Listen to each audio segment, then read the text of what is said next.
సంచలన దర్శకుడు రామ్ గోపాల్ వర్మ డైరెక్షన్లో వచ్చిన ఆల్ టైమ్ క్లాసిక్ చిత్రాల్లో సత్య ఒకటి. 1998లో వచ్చిన ఈ సినిమా అప్పట్లో సెన్సేషన్ సృష్టించింది. 27 ఏళ్ల తర్వాత ఈ సినిమా మరోసారి థియేటర్లలో రిలీజ్ అయింది. ఈ సందర్భంగా సత్య సినిమాను చూసిన ఆర్జీవి ఎమోషనల్ అయి సీరియస్ నిర్ణయాన్ని తీసుకున్నాడు. అదేంటో ఆయన మాటల్లోనే విందాం. 2 రోజుల క్రితం సత్య సినిమా చూశాను. 27 ఏళ్ల తర్వాత ఈ సినిమా చూస్తుంటే కన్నీళ్లాగలేదు. నా కన్నీళ్లు ఎవరైనా చూస్తారేమో అని కూడా పట్టించుకోకుండా ఏడ్చేశాను. సినిమా చూసి ఎమోషనల్ అవలేదు. సత్య తర్వాత నా ప్రయాణాన్ని గుర్తు చేసుకుని భావోద్వేగానికి లోనయ్యాను. ఒక సినిమా తీయడమంటే బిడ్డకు జన్మనివ్వడం లాంటిదే. సినిమాను ముక్కలు ముక్కలుగా చిత్రీకరిస్తూ ఉంటాం కాబట్టి ఫైనల్ అవుట్పుట్ ఎలా వస్తుందనేది తెలియదు.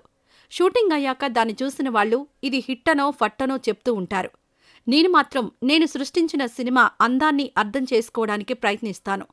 ఎంతోమందికి ఇన్స్పిరేషన్గా నిలిచిన ఈ సినిమాను లక్ష్యం లేని నా ప్రయాణంలో ఒక అడుగుగా మాత్రమే భావించాను.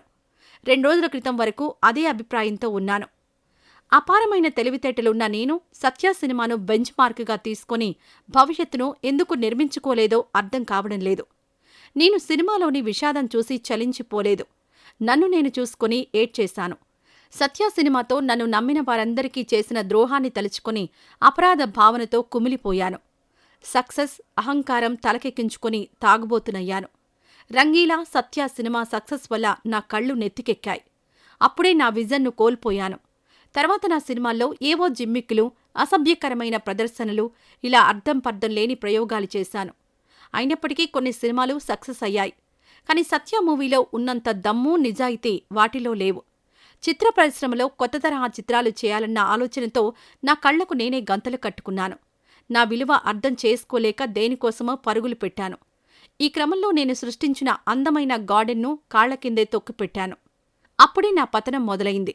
నేను చేసిన తప్పులను ఎలాగో సరిదిద్దుకోలేను. కాని ఇకపై దర్శకుడిగా నన్ను మొదటి స్థానంలో నిలబెట్టే సినిమాలే తీస్తాను. 2 రోజుల క్రితం నా కన్నీళ్లు తుడుచుకుంటూ నాకు నేనిచ్చుకున్న మాట ఇది. సత్యలాంటి సినిమాను నేను మళ్లీ తీయలేకపోవచ్చు.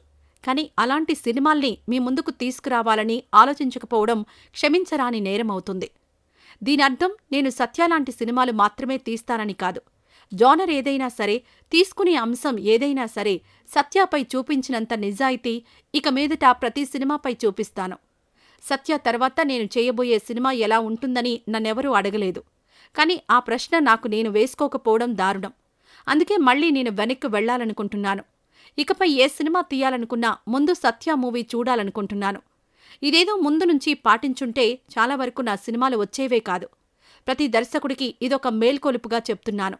చివరిగా నా జీవితంలో మిగిలిన భాగం సత్యలాంటి విలువైన సినిమాలు తీయడానికే వెచ్చిస్తానని సత్య మూవీపై ఒట్టేసి చెప్తున్నాను అని ట్వీట్ చేశాడు. ఇది చూసిన అభిమానులు ఆర్జీవీ కొత్త వెర్షన్ కోసం ఎదురుచూస్తున్నామంటూ కామెంట్లు చేస్తున్నారు.